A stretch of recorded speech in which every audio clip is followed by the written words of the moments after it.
damn it. Straight up robbed.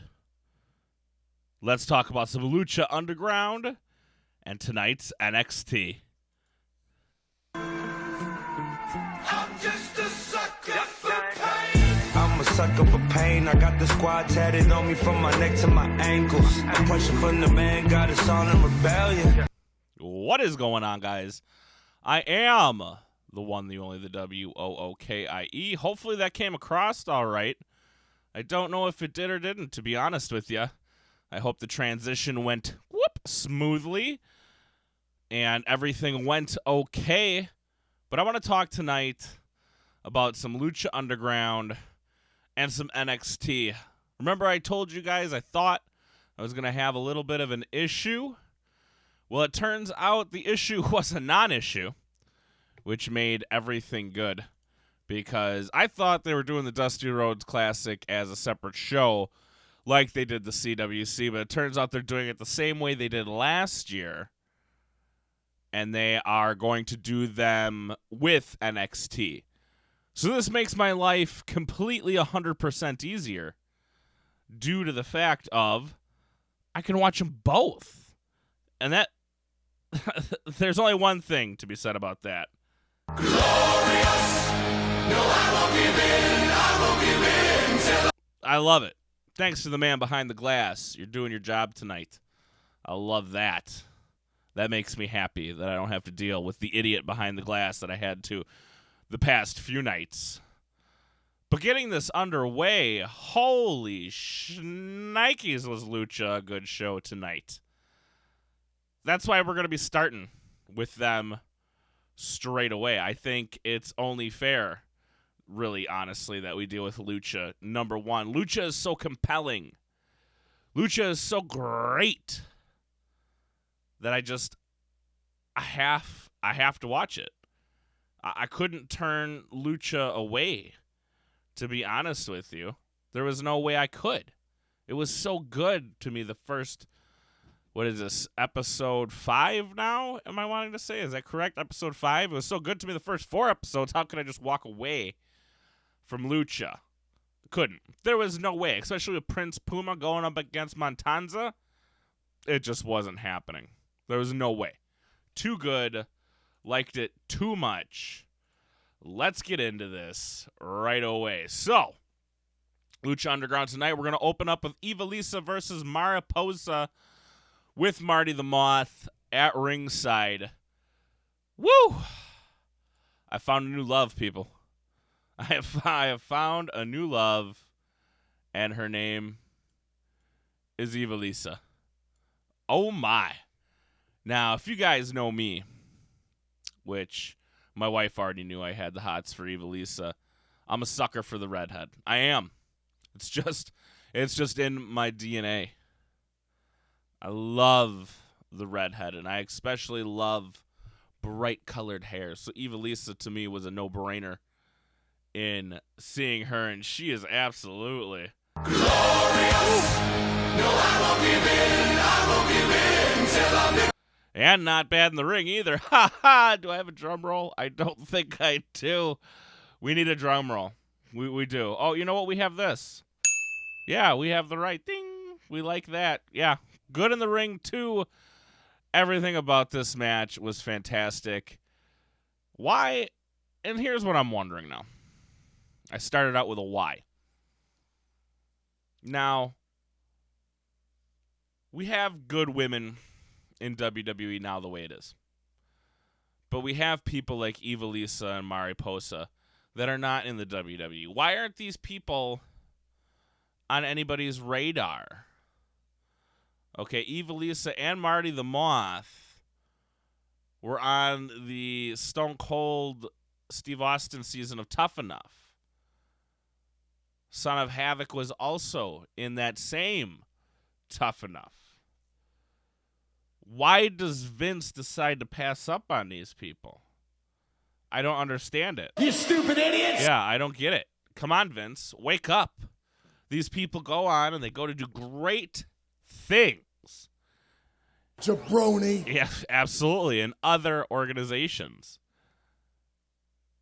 Is there something I don't know? Is there a little bit of a conspiracy going on? Not really getting it. But great match. Ivalisa's going to go over in this one. But then what's going to happen is Marty the Moth, all of match he was involved, but now he's going to get even more involved in the festivities. He comes in, gives a couple stiff shots to Ivalisa before him and Mariposa are going to pretty much take it down and send her into the back, I guess, with her tail between her legs. That's really the only way I can put that one. Great match. Ivalisa goes over Mariposa again. Woo! And then we get these awesome backstage segments.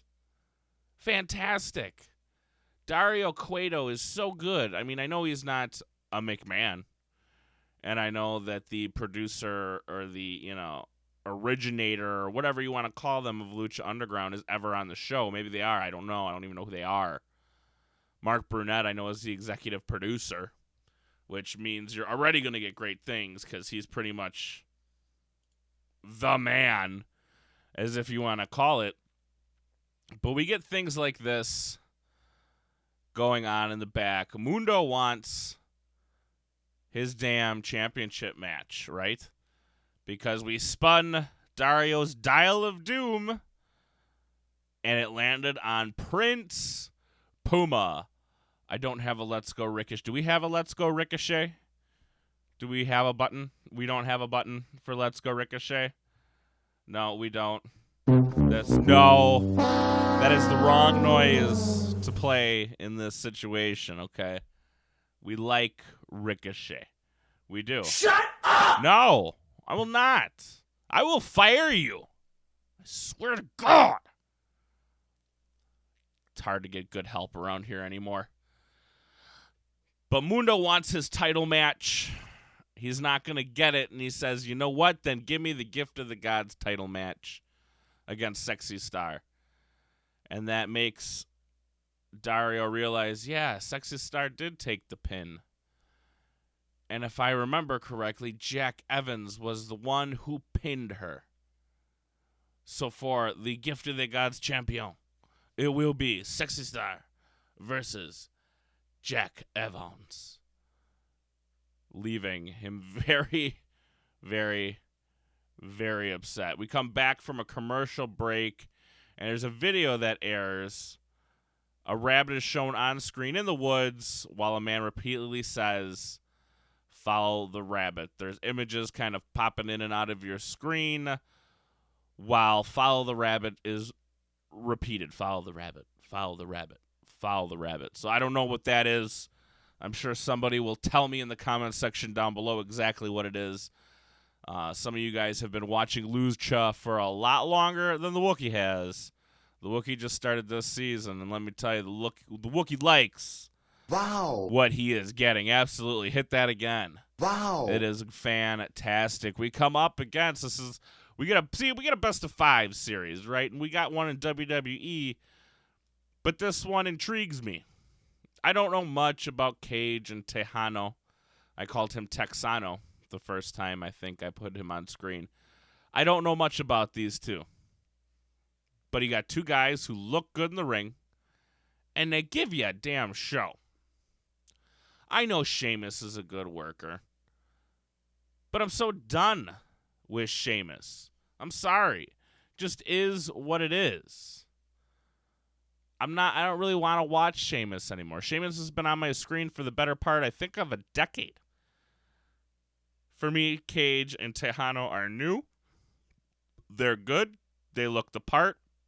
It's two brawly, beefy men going up against each other for the ultimate prize in Lucha Underground. We don't know what that is yet, but we will come to know once somebody wins this best of 5 series.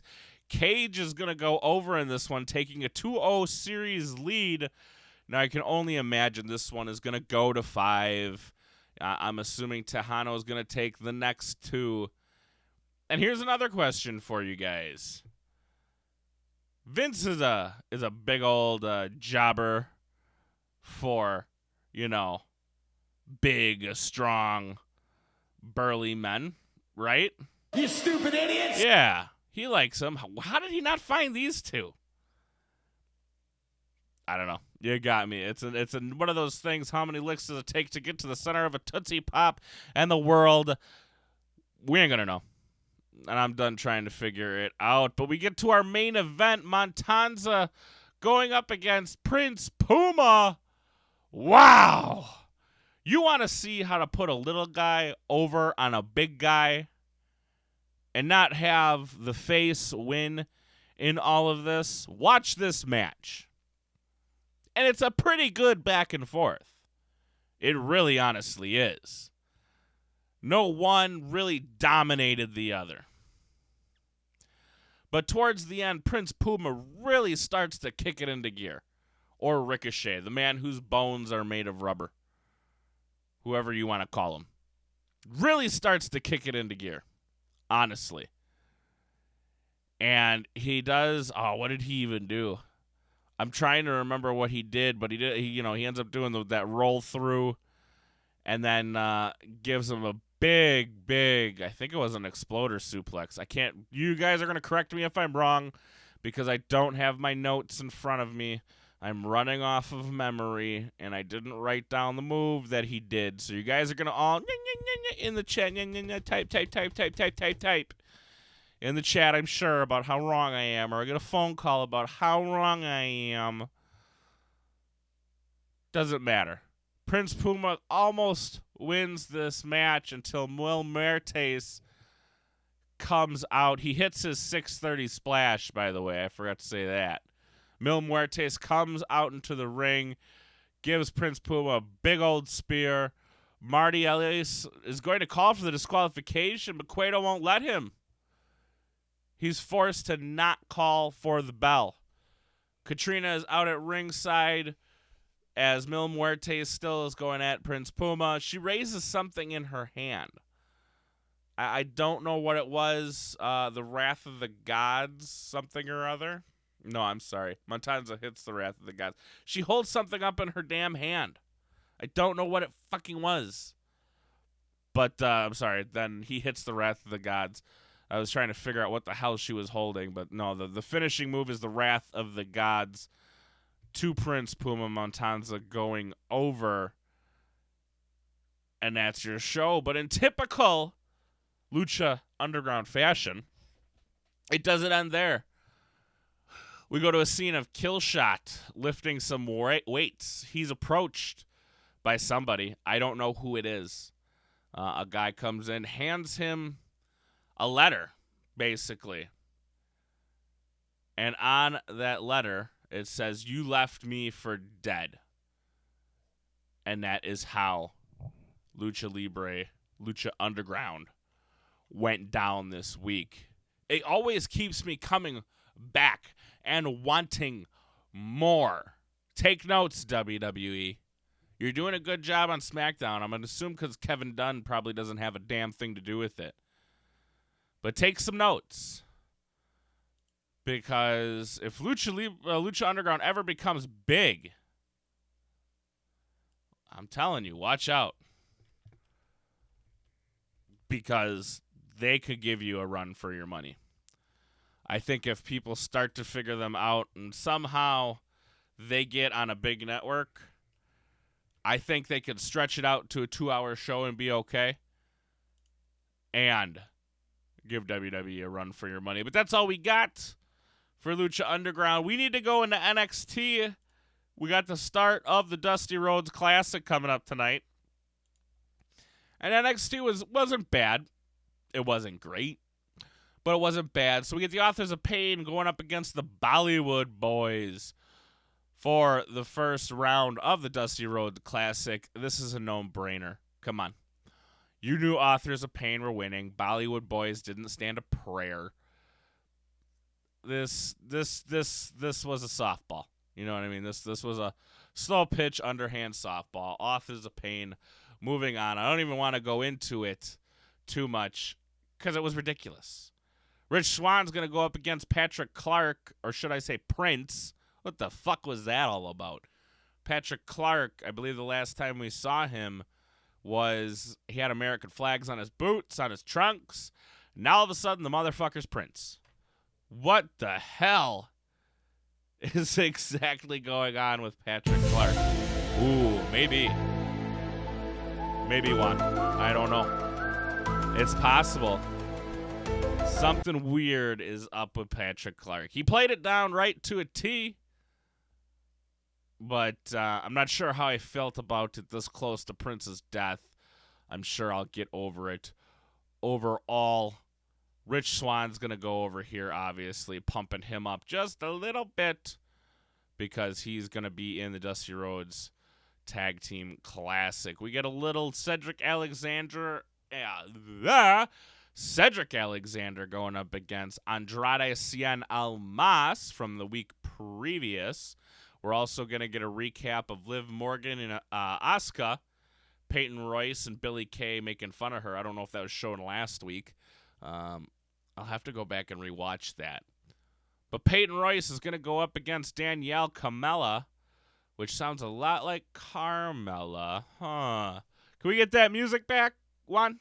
Play it back. Yeah.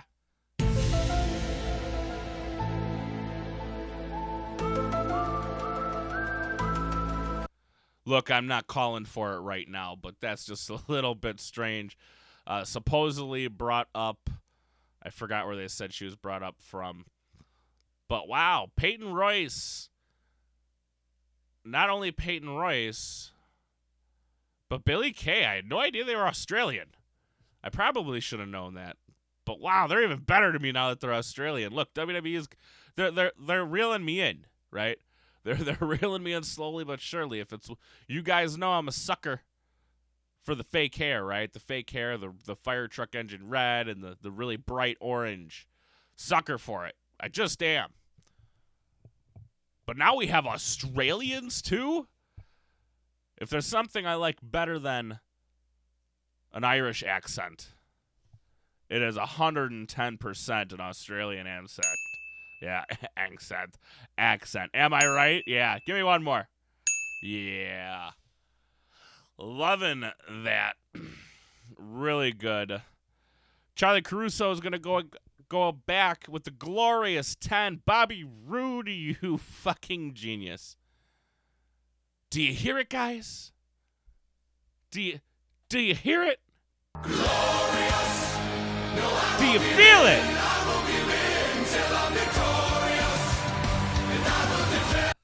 He plays his character down to a T, and Perfect 10, Ty Dillinger, just is kind of like, what the fuck's wrong with you? I don't know what's going on. He's like, so, he's just kind of weirded out. It was a pretty good segment. It gave me a few chuckles. Dan Matha, or should I say the smaller Ryback, because really, let's be honest, that's what he is. And, hey, Makeup, I got a little, there's one thing that first needs to be said. you stupid idiots. Cover up the man's back. You can see that he's been doing, well, how do I say this in a nice way? You can see he's been doing. How you doing? How you doing? Well, he's on steroids. Let's just say that. As I sit here, I was trying to put it in a nice way. The man's got steroid back. He's got steroid chest.